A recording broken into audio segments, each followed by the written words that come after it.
So recently on a nice spring day like this one, I went outside and helped my father and my brother out with some yard work.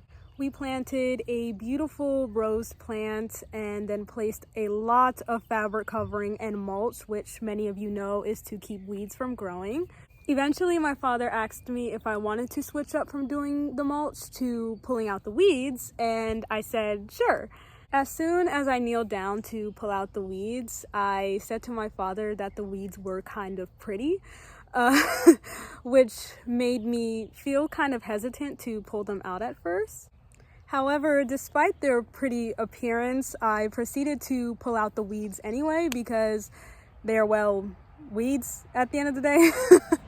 From what I could see, the weeds were sprinkled all the way down to the sidewalk, and they had grown that much, all because apparently there was one little spot of the ground that was left uncovered unintentionally. It just goes to show you that it does not take much for weeds to start taking over your entire garden. All they need is a little bit of room to grow, and you do not even need to plant them, for they just come up in the ground because of things like the wind and the birds.